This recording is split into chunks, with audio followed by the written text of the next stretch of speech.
Bom dia, irmãos. Sejam muito bem-vindos à nossa última aula da série, na nossa classe, A Humanidade em Crise e o Caos da Era Moderna. A nossa EBD ela é dividida em bimestres e hoje é a última aula da série. Semana que vem tem conferência missionária, depois devem iniciar novas salas, tá bom? Pelo próximo bimestre. Mas sejam bem-vindos, a gente sempre faz aquela pergunta, tem alguém que não veio em nenhuma aula e é a primeira vez que veio? Aqui, ok, muito bom. O que eu sempre digo é, você vai aproveitar muito mais se você ouviu todo, depois pega os áudios lá, os links foram disponibilizados no informativo da PIBA, para você entender o todo, você vai conseguir absorver alguma coisa hoje, mas o interessante é que você ouvisse e escutasse a série toda para um melhor proveito e para uma melhor prática do conteúdo, tá bom? Então essa é a recomendação. Essa semana eles disponibilizaram no informativo o link com os áudios e com os slides também. Então você consegue fazer esse acompanhamento e estudar como você achar melhor, tá certo? O nome da nossa aula de hoje, e hoje eu quero fazer um fechamento, é o chamado para a fé pública em tempos de crise. Nós vamos continuar aquilo que nós iniciamos na semana passada, de olhar para a Holanda ali do século XIX, começo do século XX, e entender como a Holanda respondeu ao movimento revolucionário. E nós vamos ver que nós temos muito em comum com aquilo que aconteceu nos nossos dias. Então a gente vou fazer uma rápida recapitulação, mas essas foram as nossas aulas, e hoje é o momento em que nós estamos encerrando, então, essa etapa e esse panorama geral. Tudo que eu vou falar nessa aula é um conteúdo completamente introdutório daquilo que a gente poderia aprofundar. E eu vou tentar acabar um pouquinho mais cedo, que eu tenho duas enquetes, duas pesquisas para vocês responderem, que é para a gente ter um feedback de como foi a sala, do que vocês acharam, de sugestões até para séries posteriores daquilo que a gente vai falar. Então, fazendo uma rápida revisão, nós começamos na aula número 1, que se chamou A Revolução Silenciosa, sou o homem preso dentro de um corpo de uma mulher. Como a gente chegou a um momento da história onde essa frase se tornou absolutamente normal.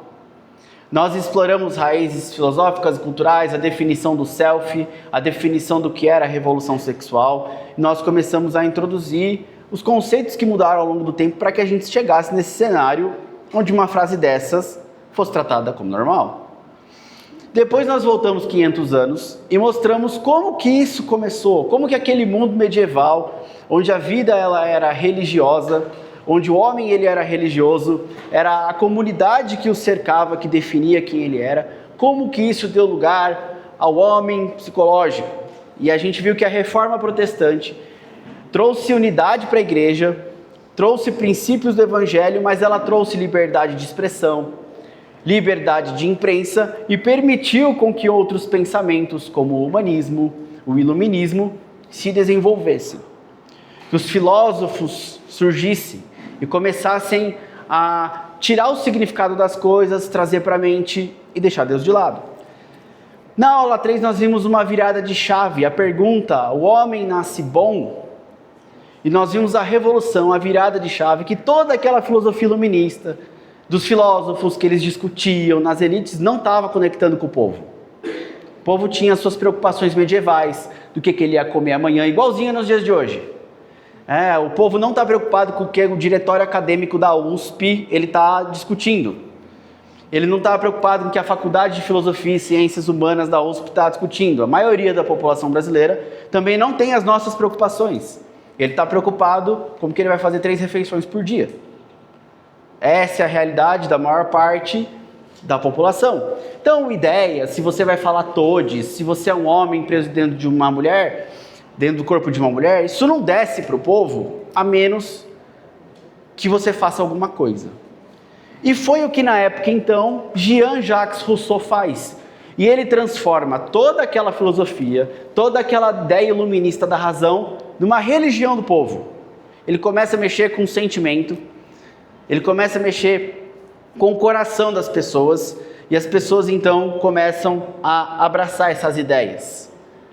Ele muda a ideia de natureza de um homem, não há mais um conceito de um homem que nasce no pecado, que tem maldade e que ele é ruim, para um homem que nasce bom, e a culpa começa a ser das estruturas sociais.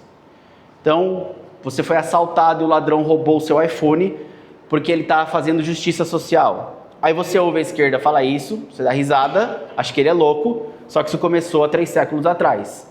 Aí a gente leva na piada uma coisa que tem raízes filosóficas. E uma coisa que tem implicações muito sérias. Não começou do nada. A gente dá risada porque a gente não estuda. Porque a gente não entende o que aconteceu. Aí a gente acha que a gente é muito esperto. E a crítica evangélica cristã, no geral, ela é essa média. Ela é fraquíssima academicamente. Ela não tem fundamento. A gente leva tudo na brincadeira. E a gente não quer estudar. Na aula número 4, nós mostramos a evolução dos homens. Do homem político, o homem religioso, o homem econômico, até chegar no homem psicológico. A identidade não está mais no trabalho, a identidade não está mais na comunidade, a identidade está dentro daquilo que eu sinto, e se você falar contra mim, você me causa dano. Por isso que para o movimento LGBTQIA+, não basta que você respeite os direitos civis dele, você tem que aprovar e falar que o que ele faz é certo. Ultrapassou-se muito o conceito de tolerância. Você não pode causar dano para esse tipo de homem. Durante as primeiras 5 aulas, nós levantamos as crises, nós vimos a modernidade de diversas expectativas. Faltou aqui eu dizer da aula 5, onde nós vimos também o que é o secularismo. O que é o ser secular. Onde Deus se tornou mais de uma opção, dentre tantas possíveis. É o cara que você entra no perfil dele no Instagram e está lá, cristão, capricorniano. Aí ele postou no dia que ele está na igreja e à tarde ele está no baile funk. Você fala, como isso é possível? Essa é a modernidade. É a música Born This Way da Lady Gaga, que fala de amor ao próximo, que fala de Deus e fala de um monte de coisa também. Ela é confusa. O hino da modernidade não é o funk pesadão que fala de sexo explícito. Não, isso não é a modernidade. A modernidade é a música da Lady Gaga, Born This Way. Ela fala de amor ao próximo, ela fala de coisas que a gente fala são boas. Isso é a modernidade. Nós definimos. Deus se tornou uma opção dentre tantas outras possíveis. É o pluralismo. Pergunta. Não é a música funk.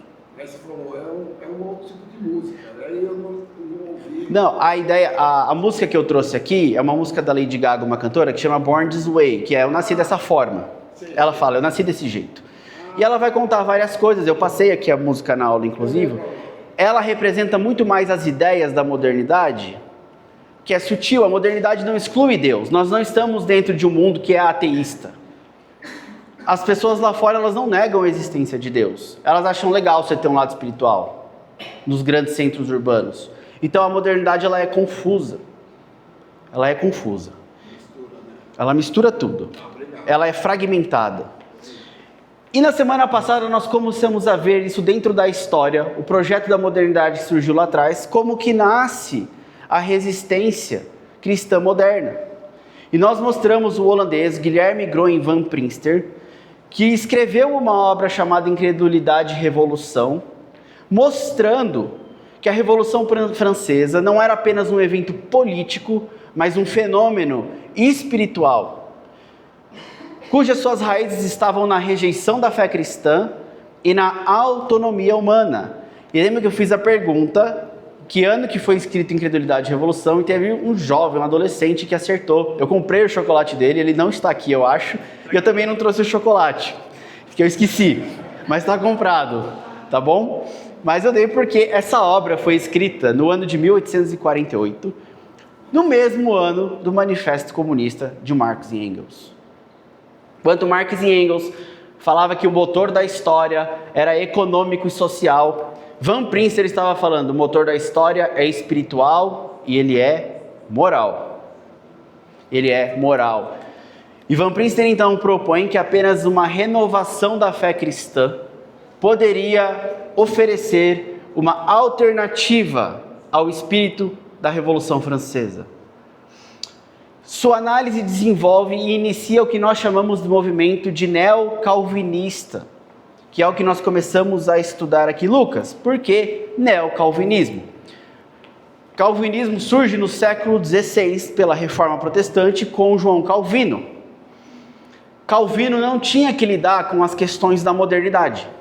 Calvino lidou com as questões do seu tempo, com as questões medievais,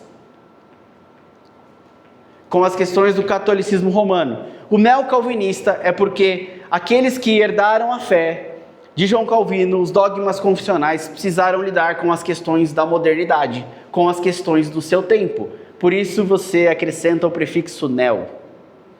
Eles começaram a lidar com as questões do seu tempo, as questões modernas, questões que Calvino nem imaginava que ele ia precisar lidar. E hoje duas fontes, eu coloquei uma obra que eu usei na semana passada e a outra é um curso. Eu não consegui pegar, eu não tenho os livros, então eu peguei as informações do curso, do Invisible College. É uma plataforma cristã de cursos e tutorias, de onde eu pego a maioria do conteúdo que eu vou trazer na aula hoje. Nós vamos estudar a vida de um outro holandês, nós vamos ver um outro projeto, a continuidade de tudo isso na vida de Abraham Kuyper, mas antes, apenas um slide que faltou da semana passada, falando do Van Prinster, o que é a posição antirrevolucionária, que olha para a Revolução Francesa e fala, ó, isso aqui está errado. A posição antirrevolucionária, ela não apenas nega a revolução, mas ela luta pela restauração da ordem da criação, conforme o desígnio de Deus. E na crítica que ele faz à revolução, e ali ele está falando de Estado, argumenta que estados revolucionários distorcem os princípios fundamentais do governo e da sociedade. E o Van Prinster, ali na crítica que ele faz à revolução, ele quer resgatar três aspectos. Primeiro, a soberania do Estado. Ele diz que o Estado possui soberania, independência, poder e autoridade. Contudo, a soberania não significa absolutismo, mas um governo legítimo dentro dos limites estabelecidos e criados por Deus. Estados revolucionários distorcem esse conceito como um Estado criado por Deus e negam qualquer fundamento divino além da vontade humana. Esse é o problema dos Estados revolucionários. Todos vão gerar o quê? Banho de sangue, no final. Invariavelmente, começa na Revolução Francesa. Van Prinster lembra que a origem divina, o Estado tem uma origem divina. Ele não é uma criação humana. Não é um fruto de um contrato social do Rousseau. Não é uma convenção entre indivíduos. É uma ordenança divina para governar a humanidade caída. A existência do Estado está ligada à necessidade de conter o pecado e manter a justiça na sociedade. Cada um desses pontos que eu estou levantando, que é o Estado cristão, a Revolução Francesa está atropelando tudo isso. Aí você tem que ter em mente. Ela está destruindo esses fundamentos. 3. A função do Estado na ordem criacional. O Estado não tem papel de criar novas ordens sociais baseadas em ideologias, mas de preservar a ordem estabelecida por Deus. Sua missão principal é garantir justiça, proteger fracos e conter o avanço do mal. Quando ele assume uma posição revolucionária, esse Estado hipertrofia, ele abandona sua vocação, se torna instrumento de desordem e opressão. Essa é a crítica que Van Prinster traz, que Van Prinster faz, mostrando como a revolução, com R maiúsculo, que eu falei na semana passada, um tipo de revolução francesa, que propõe uma nova humanidade, que propõe um novo tipo de homem, ele hipertrofia, ele atropela e ele destrói a ordem criacional de Deus. E toda vez que você tem isso, a destruição dessa ordem criacional, a gente tem colapsos na humanidade. A gente tem destruições. E isso se resulta normalmente em massacres. Pegue todos os estados revolucionários pós-Revolução Francesa. É isso que você encontra no final. Todos que se propuseram a um novo tipo de humanidade, a um novo tipo de homem. Agora a gente achou a solução para os problemas. Você pega os milhões e milhões de mortos do século XX. Com a sua mesma base da Revolução Francesa. Ser antirrevolucionário não significa que você apenas rejeita a revolução, mas você afirma uma visão restauradora da sociedade. O objetivo de Van Prinster, essa luta não é apenas política, mas espiritual e cultural. O objetivo de resgatar a compreensão de que a autoridade legítima vem de Deus e que a estrutura deve refletir essa realidade. Vou fechar aqui com o Van Prinster. A gente encerra, ele foi o pioneiro, e agora a gente passa para um outro holandês. E esse, de forma muito maior, ele vai desenvolver muito mais coisas, que é Abraham Kuyper. E eu quero passar um pouquinho da vida dele, do contexto em que ele está situado, e mostrar o que ele fez. O apelido dele era um monstro de 10 cabeças. Você vai falar que você não tem tempo na sua vida? Você vai ver tudo que o Kuyper fez na vida dele? Você vai ficar com vergonha. Você vai ficar com vergonha. O Van Prinster é de 1801, o Kuyper é de 1837, uma geração depois. Ele nasce ali próximo a Roterdã. Seu pai era pastor, diferente do Van Prinster, que estava na aristocracia, que estava na elite. Sua mãe era uma governanta. A família dele se muda para Leiden, mesma cidade, mesma universidade que o Van Prinster cursou. Kuyper recebe uma educação primorosa e óbvio que esses fenômenos, ele era um aluno brilhante, dominava línguas antigas e modernas, recebia altas honrarias acadêmicas. Esse era o Kuyper. Formação teológica e desafio modernista. É isso que ele vai ter. Conclui sua graduação em 1858, foi exposto à teologia moderna, ao liberalismo teológico. O que é o liberalismo teológico? Lembra que eu falei assim que a Revolução Francesa e o Iluminismo ele trouxe a razão, a autonomia humana? Eu pego a razão, a autonomia humana e olho para a Escritura. Quando eu pego a razão, a autonomia humana, eu olho para a Escritura, eu falo, bom, esse negócio que Jesus andou sobre as águas não é racional. Isso aqui é um milagre. Então isso aqui não aconteceu de verdade.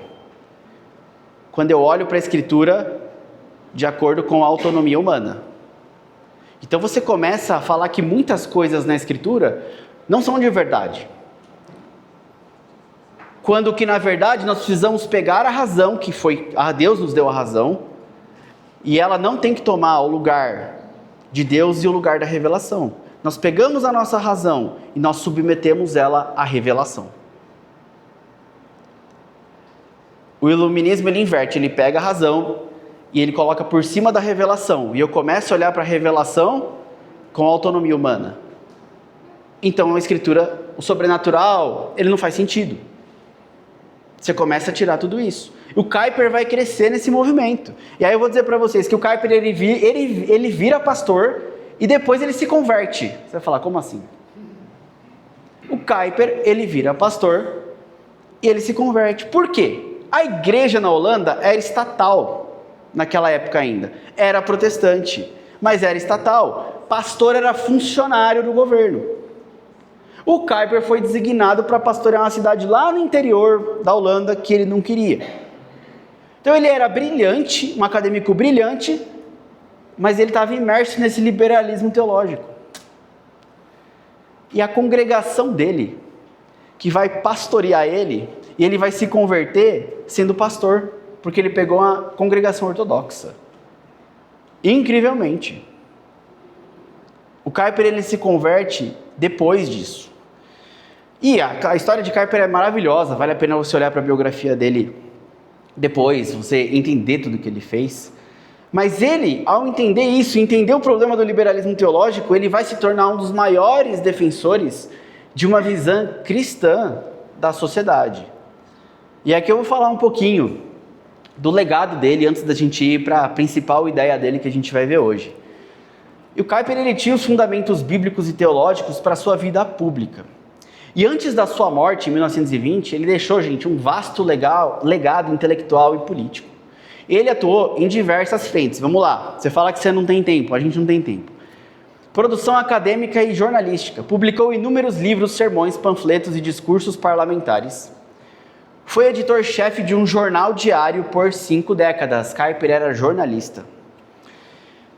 Na área de educação e cultura cristã, em 1867, propôs uma associação para estudar a reforma nos Países Baixos.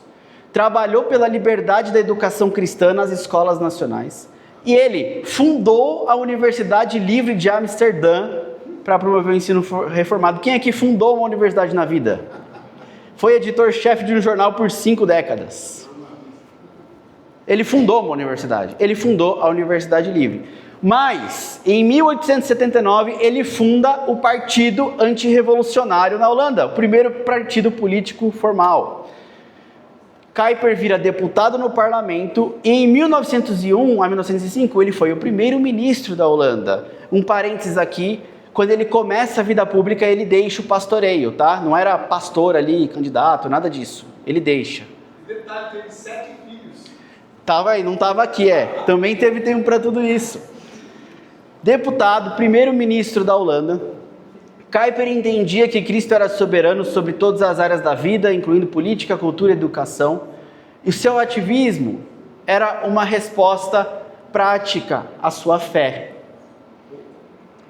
Então, ele foi primeiro-ministro, ele chegou ao cargo de primeiro-ministro da Holanda. E os outros que eu citei, Van Prinster também teve voz no parlamento, eu vou dar 2 nomes no final.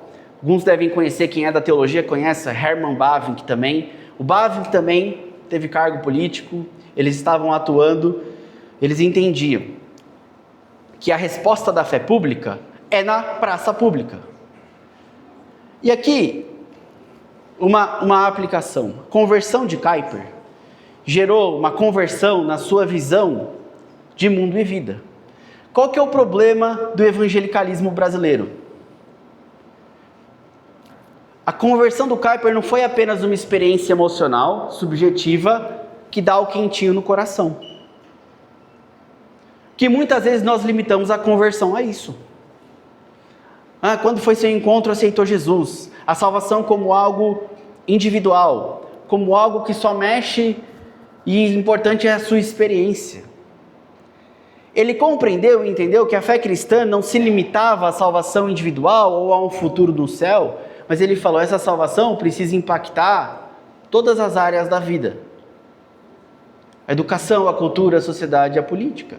Isso é um grande erro que muito do ensino evangélico brasileiro faz uma separação da fé e da vida pública.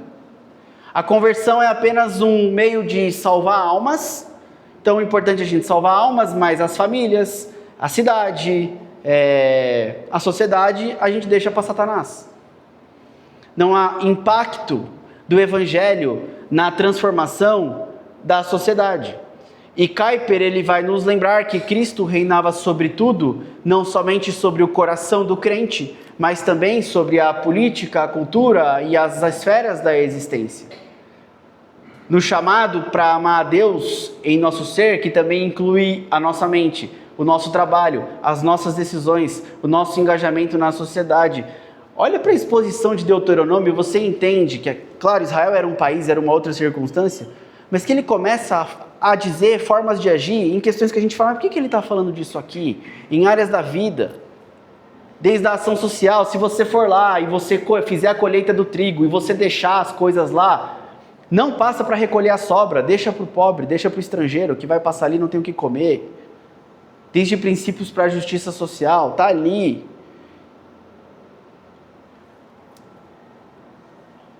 Isso faz parte, usar palanque público, boa pergunta. Isso faz parte do que o Kuyper vai dizer, a gente não vai entrar em detalhe aqui, mas eu vou falar das fronteiras criacionais e das esferas de Kuyper. Kuyper vai delimitar as esferas da sociedade e ele delimita o que é a esfera do Estado, o que é a esfera da igreja. E dentro do neocalvinismo holandês, você não usa o púlpito e o culto para palanque político. Tem a sua área e é em outro lugar. A espada, ela foi dada ao Estado e não à igreja. Quem tem que punir, fazer justiça à sociedade é o Estado. A pregação do evangelho não foi dada ao Estado, foi dada à igreja. Isso também acaba com o tabu de muito evangélico que quer colocar presidente, crente, não sei o quê, para achar que as pessoas vão se converter via Estado. Então, a soberania de esferas de Kuyper vai colocar as fronteiras para você não cometer invasão. Então, o púlpito, o culto público, não é para promoção política, para campanha, para partido. Ele é para a centralidade da palavra. O palanque é fora, na praça pública, é legítimo, é dado por Deus, dentro da sua esfera. Também não. Não é que você não vai expressar sua fé lá, entendeu? Mas essa ideia de que se a gente tiver um presidente muitas vezes crente, a gente vai converter as pessoas na marra. Tem, exatamente. Tem igreja que abre o culto e vira palanque político. Não, o neocalvinismo vai reprovar esse tipo de atuação. É porque não conhecem as esferas. A gente também cai nessa questão do modernismo dentro da igreja. Então a gente pode fazer tudo? Não, não pode. Deus limitou as fronteiras entre Estado, entre igreja, entre trabalho, entre família. É quando o Estado quer intervir, por exemplo, na criação da família. Vou pegar um dilema que você usa para discutir isso. Homeschooling, por exemplo. O Estado quer dizer como você vai dar educação para o seu filho. Ele está ultrapassando a fronteira limitada por Deus. Quem decide como vai criar o filho ou não é a família. Então, ele proibir determinado tipo de coisa, ele está exagerando, e ele está indo além. Então, esses princípios, e aqui não dá, eu precisaria trazer um curso completo sobre Kuyper, sobre Bavinck, para mostrar como que eles votavam no parlamento, diversas questões. Eles lidavam com tudo isso, nos votos deles, como que eles se manifestavam, por todas essas questões. Então, toda vez que uma esfera está invadindo a outra, era o caso da igreja da Idade Média, que hipertrofiou e abraçou o Estado. A igreja medieval católico-romana, ela hipertrofiou e abraçou o Estado. O Papa ficou ligado à política, o líder da igreja ficou ligado à política. Pode ver que nunca dá certo. Nunca dá certo, e o contrário também. O Estado abraçando a igreja suprime liberdade religiosa. Começa a gerar obrigarem as pessoas a ter fé. Jesus nunca falou para a gente obrigar ninguém a ter fé. Nunca foi mandamento. Seria até o caso da Joana d'Arc, Mas pode ser, dentro daquilo a gente vai ter muita coisa, né? Então, só para a gente seguir, eu vou entrar na principal base do Kuyper, que é justamente a sua pergunta, que são as fronteiras criacionais. E é o que ele vai colocar como marca. Uma das marcas do projeto moderno que o Kuyper estava combatendo é quando a gente pega essas fronteiras estabelecidas por Deus na criação.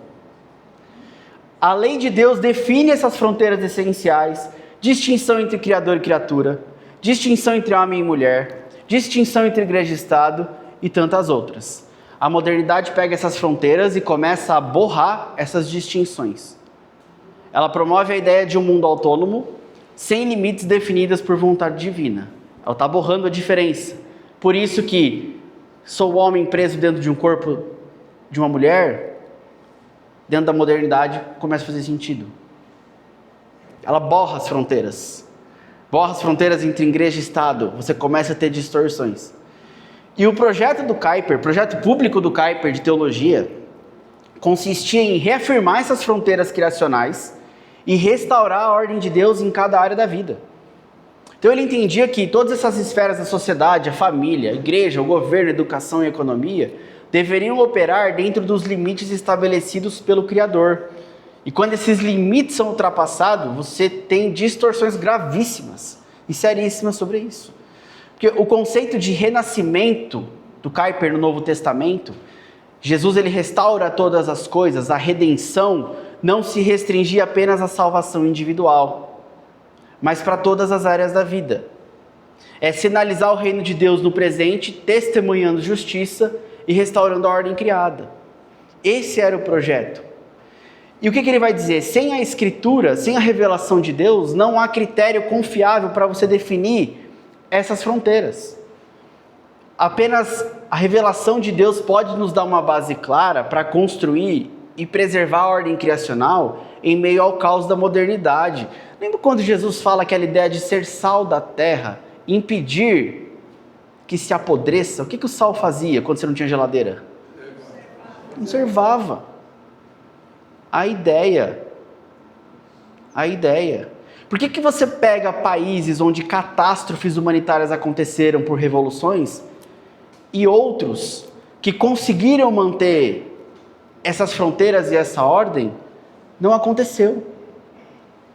Países que não tiveram ditaduras, massacres, não significa que não tiveram problemas, mas impediram que muitas vezes o pior ele acontecesse.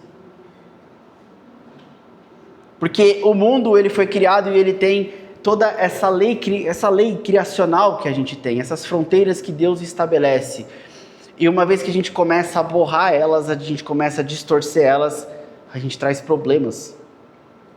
É igual quando eu quero tentar não entender como funciona a lei da física. Já viu você tá um carro em movimento assim? E aí fala, se você for pular desse carro em movimento, você tem que começar a correr. Você tem que pular correndo. Que se você pular parado, você vai capotar. Você precisa entender como funcionam as leis. Normal. Se você não entender, você vai fazer uma curva na Fernão Dias, que já é feita para você, né, capotar. Se você não entender aquilo, como que está funcionando, como que você entra, você vai capotar. Dentro da ordem da criação, tudo é dessa forma. Se você não entende como que era para funcionar, você vai ter distorção. Ele dá um exemplo muito legal, que é a ideia de um cedro. Um cedro de autoridade espiritual. Kuyper, ele vai dizer assim, na escritura, na revelação de Deus, nós encontramos um cedro de autoridade espiritual que por 18 séculos enraizou-se profundamente na consciência humana. Sob a sombra desse cedro, a vida moral da humanidade religiosa floresceu, adquirindo dignidade e valor inestimáveis. O mundo nunca foi perfeito, não é isso que ele está dizendo. Você manteve uma certa ordem. Aí o Kuyper fala, imagina que alguém vem, corta esse cedro. Talvez por um tempo ainda vai brotar alguns ramos do tronco caído. Mas quem que planta outro cedro desse tamanho? Quem vai promover sombra e proteção para as futuras gerações? Aí ele fala, é o que você faz quando você tira o fundamento da sociedade. É o que o projeto da modernidade quer fazer com a autonomia humana. E ele, vou ler uma citação dele aqui, ele expressa o seu compromisso inabalável com a Bíblia. Ele diz assim, é por isso, não como consequência da erudição, mas como a inocência de uma criança, que me curvo à fé simples diante dessas escrituras. Tenho devotado minhas energias à sua causa e agora me alegro e agradeço a Deus ao ver a fé nelas crescer novamente. Esse é o meu conservadorismo. Tentarei salvar a cobertura abundante desse cedro para o nosso povo, para que no futuro eles não se assentem em um deserto escaldante. Então, a pergunta é, quando essa árvore é cortada, o que substitui a autoridade das Escrituras? Sem uma base, a sociedade torna-se um deserto com a autonomia do homem, um deserto escaldante, onde reina a confusão e a falta de direção. Olha para fora, não é isso?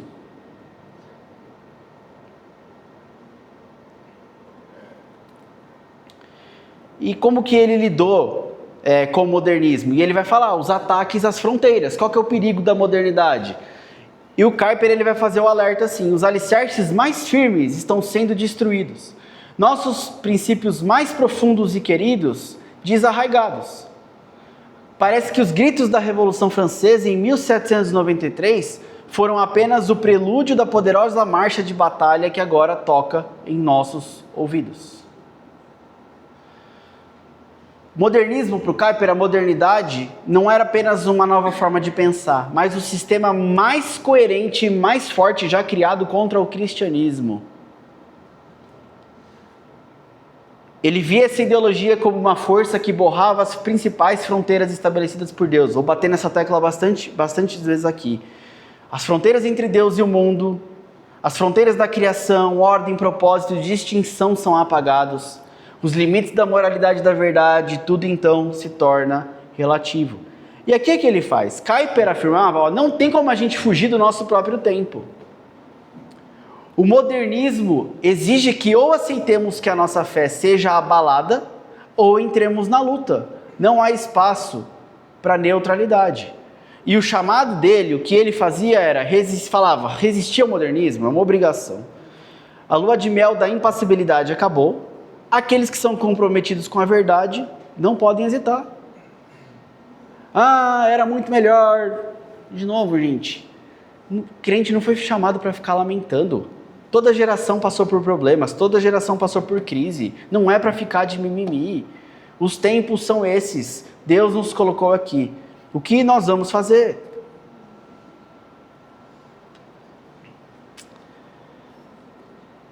O fundamento dessa teologia, desse projeto das fronteiras do Kuyper, ele usa o próprio Gênesis 1 como isso. O ato da criação de Deus, ele é um ato de separação. Luz e trevas, águas de cima e de baixo, terra e mar, homem e mulher. Está lá, ele usa a base criacional para entender e para dizer como tudo foi feito. Então, quando o modernismo quer apagar as fronteiras, ele desfaz a ordem estabelecida por Deus, trazendo sempre caos, trazendo sempre confusão. E eram os projetos filosóficos que estavam ganhando força no tempo dele.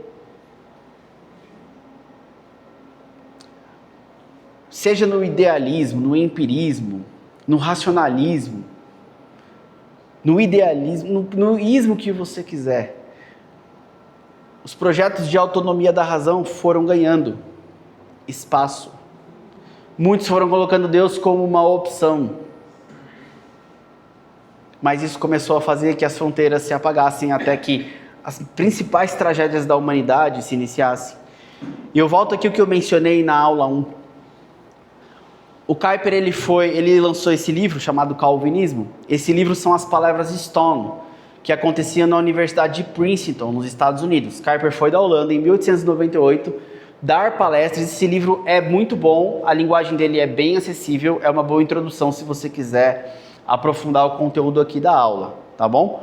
E ele foi dar essas palestras lá em Princeton, nos Estados Unidos. E ele estava falando justamente sobre essa questão das fronteiras. Que na própria criação tem sido estabelecidas diferentes fronteiras entre homem e mulher. E ele vai falando sobre isso até que ele faz uma profecia. Ele não sabia que ele estava fazendo uma profecia. Mas veja o que ele diz. O modernismo, que nega e abole toda a diferença, não pode descansar até ter produzido mulher-homem e homem-mulher, e colocando toda a distinção em um nível comum, destrói a vida por colocá-la sob a maldição da uniformidade. Um tipo deve responder por todos, uma uniformidade, uma posição e um mesmo desenvolvimento da vida. E tudo quanto vai além e acima disso é considerado como um insulto à consciência comum. O modernismo não pode descansar até ter produzido mulher-homem e homem-mulher. Ele falou isso em 1898. Veja a leitura do seu tempo. Ele profetizou o que a nossa geração colheu. E o que a gente começou a colher com a Revolução Sexual.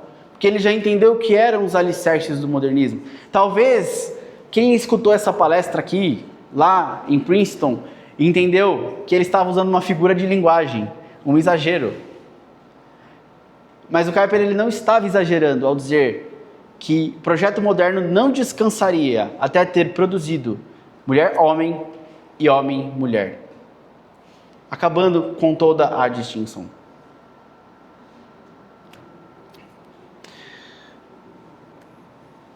Para a gente caminhar para o final, o que havia na atmosfera espiritual que levou ao modernismo? Então, Kuyper identificou 4 causas que criaram a atmosfera espiritual propícia para o surgimento do modernismo. Primeiro, a falência da filosofia contemporânea. As correntes filosóficas perderam a capacidade de oferecer um fundamento sólido para a verdade e para a moralidade. Elas abriram caminho para um relativismo. Segundo, a impotência da revolução. Apesar das promessas revolucionárias de que agora a humanidade vai, a revolução não conseguiu resolver os dilemas humanos mais profundos, deixando um vazio existencial. A expansão do estudo da natureza, o avanço da ciência e da tecnologia, em vez de ser usado para glorificar Deus, passou a ser utilizado como um argumento de que Deus não é mais necessário. Pegamos algo bom, a tecnologia que Deus nos dá, e ao invés de nós glorificarmos a Ele, nós falamos, bom, a gente é autônomo, a gente é tecnológico, Deus ele não é mais necessário. Nós podemos sem Ele. Por fim, a sonolência da igreja, em vez de ser uma voz profética na sociedade, a igreja se acomodou, permitindo que ideias modernistas, inclusive, se infiltrassem dentro dela e sem nenhum tipo de resistência.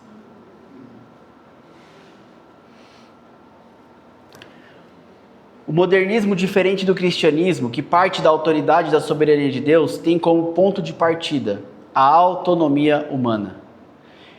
Ele reafirma precisamente tudo aquilo contra o que o protestantismo lutou. A crença de que o homem pode ser sua própria autoridade suprema. O modernismo restringe sua visão apenas ao reino visível, ignorando realidades eternas. Como consequência, ele apaga a linha divisória entre o sagrado e o profano, transformando toda a vida em algo meramente material e temporal. O significado das coisas está na nossa mente. Lembra da semana passada o exemplo que eu trouxe? Por que você vai lá para Faria Lima e você está querendo falar que aquele cara precisa de um Deus, mas o significado dele não está em Deus. Ele está muito feliz com a coleção de copo Stanley dele, com o beach tênis que ele vai jogar à tarde. Da hora. Tô tranquilo. Mas isso não acaba fazendo um efeito contrário, e a gente vê uma segregação, ou seja, descolar aqueles que creem de fato na palavra do resto? Não entendi o ponto. Pode explanar melhor? Na verdade, a sociedade ela vai se purificando, né? Aqueles que creem em Cristo e têm aquela fé firme, ele vai descolar desse tipo de pensamento. Não acontece isso na sociedade moderna? Se ele tiver... Deixa eu ver se eu entendi o ponto do irmão. Se ele tiver uma raiz e uma fé firme, ele vai saber como combater tudo isso aqui. O que normalmente a gente vê é os cristãos sendo atropelados e sendo engolidos por esses argumentos e sucumbindo. E ele não precisa se desviar da fé necessariamente para fazer isso. É só você trazer o modernismo para dentro da igreja. É só você falar que você precisa atualizar a Bíblia. Não precisa. E você começa a acreditar. Por quê? Porque falta visão de mundo e vida. Falta entender isso que o Kuyper entendeu, essa visão dessa intelectualidade. O que acontece com o jovem universitário? Ele foi criado numa bolha evangélica. A gente quis trabalhar vários aspectos da vida dele, falar que ele tinha que ficar o maior tempo dentro da igreja, que aquilo era o melhor para a vida dele. Não trabalhamos o seu intelecto, não mostramos que Jesus salvou o intelecto dele. A gente esqueceu disso. A gente tentou fazer ele isolado. Aí você vai pegar esse adolescente isolado, você vai soltar no meio do diretório acadêmico da USP. Vai tomar uma surra. Vai tomar uma surra. Aí você pergunta para ele, mas você já viu a obra de... Você viu como era Kuyper? Ele fala, quem é Kuyper? A maioria dos irmãos estão entendendo isso aqui agora. Que teve gente que entendeu, que se preocupou com os problemas da modernidade e foi a campo. Que tiveram cristãos que passaram por isso, mas a gente estava muito restrito na nossa teologia. E aí ele vai chegar, ele vai se amar, a gente vai falar, perdeu a fé. O jovem perdeu a fé, mas a gente nunca falou que Jesus salvou o intelecto dele, a gente nunca trabalhou, a gente nunca mostrou que esses caras passaram em ambientes hostis aqui, entendendo como o cristianismo abraçava e tinha resposta para as áreas da vida. A gente nunca se preocupou com isso. Então, assim, se não tiver uma fé firme, ou ele vai, aí ele pode ir para o ateísmo, ele pode virar um humanista, ou o humanismo ele invade a igreja e toma conta. Que é o que acontece em um monte de igreja que você vai por aí. Aí é o que a gente chama de síntese. É o cristianismo fazendo uma síntese com algum tipo de movimento filosófico. Então, quando você vê igrejas abraçando o progressismo, falando que há necessidade de atualizar a Bíblia, lembra que eu falei que você, no iluminismo, você pega a revelação e você submete à razão humana? É a mesma coisa que essas igrejas fazem, eles pegam a revelação e submetem ao progressismo, ao ismo que você quiser. E aí você olha para a Bíblia e fala, precisa atualizar a Bíblia. Sabe onde parece muito isso? Nas gerações do brasileiro, você vê a criação das crianças. Por exemplo, você pergunta para uma criança, mãe, isso lindo, você quer comer arroz e feijão? Ou você quer comer carne? Não faz isso. Então já vai quebrando na criança a submissão à autoridade. É uma coisa sutil, mas a gente vê isso daí, os pais novos. Filho, você quer tomar banho? É a questão do... É o selfie, é o homem psicológico. Exatamente. Sim, exato, isso é um ponto. Quando eu já mencionei, né, em outras aulas, que nós somos todos modernos aqui, gente. Todo mundo bebe dessa água. Ninguém escapa. E é muitas vezes nesse sutil, né? Quem manda em casa, na casa de uma família cristã, é a criança. Exatamente. O modernismo entrou. Perfeito. Espaço, né, ela tem autonomia, lógico que vai ter, mas os pais estão totalmente devotados à tirania da criança. Perfeito, exatamente. É o que a gente tem muitas vezes na inversão da autoridade dentro da escola. Que... Exato. E uma pessoa que depois vai falar, Deus não é suficiente, eu não quero isso, eu quero aquilo, Perfeito. Vai lá na frente. Tem muitas áreas que quando a gente vê, a gente já está fazendo síntese com as ideias modernas e a gente nem percebeu ainda. Então assim, isso vai sutilmente. Só que a gente precisa entender o que é a modernidade, o que é tudo isso, para a gente poder, peraí, né? Isso aqui está passando do ponto.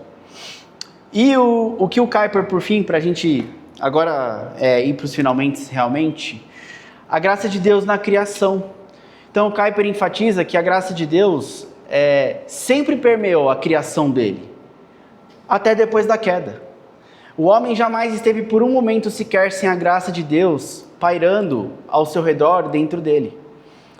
Deus não apenas criou o mundo e abandonou, mas Ele continua sustentando o mundo. Deus continua sustentando cada aspecto da realidade, as leis da natureza, os princípios que governam a vida humana, que encarna e expressa o pensamento divino.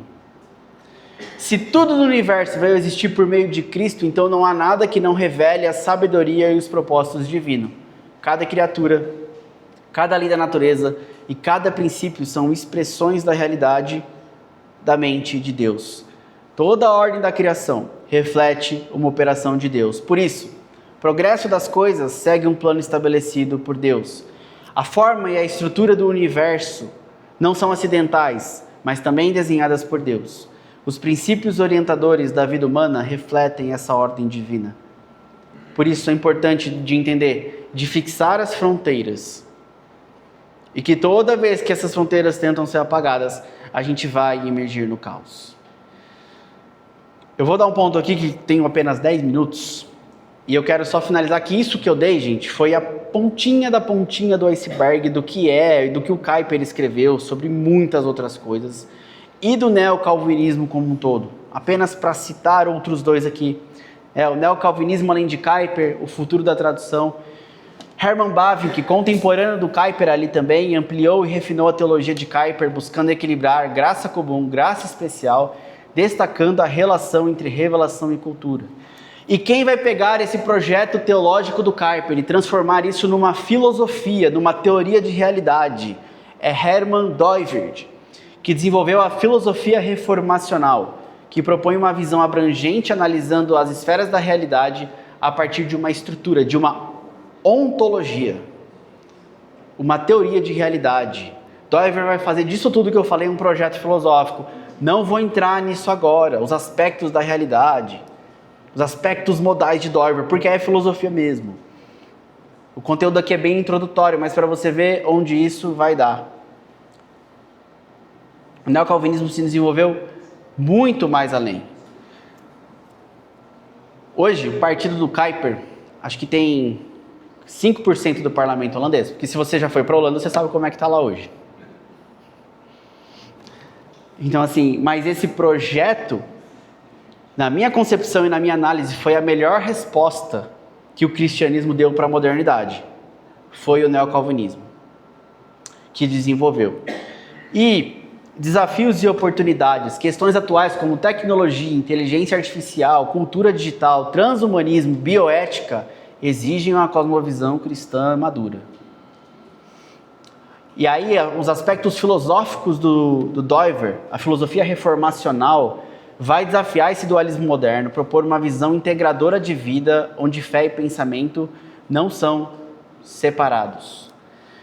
Bavinck, Kuyper, Doivert não deram um sistema fechado, mas um chamado para engajar intelectual e culturalmente com o mundo a partir das Escrituras. O desafio das gerações é como você pega e aplica essas ideias nas áreas da vida, na política, na cultura, na sociedade. Você tem várias obras do Kuyper publicadas em português, mas muito pouco ainda, muito pouco. Do Bavinck você tem algumas obras também, do Doivert pouquíssimas. Sua principal obra ainda não está traduzida, que vem do holandês, tem que ir para o inglês e depois vir para o português. Então tem muita coisa chegando agora. Algumas instituições para você procurar cursos que trabalham com isso, tá? Mackenzie, Centro de Pós-Graduação Presbiteriano, tem muita ênfase. no neocalvinismo holandês. Labri, do Guilherme de Carvalho, instituição em Belo Horizonte, fundada pelo Francis Schaeffer. Eu nem citei o Schaeffer aqui, mas vem o Francis Schaeffer depois como alguém que continua esse movimento. Invisible College, do Pedro Dulce, reverendo Pedro Dulce, também cursos online, tutorias. São escolas que você tem que tratam desse tema, ainda muito pouco disseminado no Brasil. Muito pouco. Falta aplicação, inclusive na formação teológica de pastores. O pastor, ele precisa ser alguém que entende muito da realidade e do tempo em que ele está inserido. Senão as aplicações de púlpito dele muitas vezes são limitadas porque ele não entende o que está lá fora. Isso como uma formação geral. São áreas que estão crescendo dentro do Brasil. Só um minutinho, porque a gente passar para os finalmente, aí eu já abro mais. Então, mas são instituições que têm trabalhado muito nessa linha, alguns nomes trabalham bastante, alguns reverendos. Aí eu dou o Pedro Dulce, o Felipe Fontes, o Jonas Madureira, também vai muito nessa área da filosofia, consegue trazer boas aplicações. São pessoas aí como referência que a gente tem hoje no Brasil, que trabalham esses pontos. Mas eu preciso que vocês respondam, por favor, 2 questões. Eu vou dar 5 minutos aqui para cada uma. Ok, todos conseguiram responder?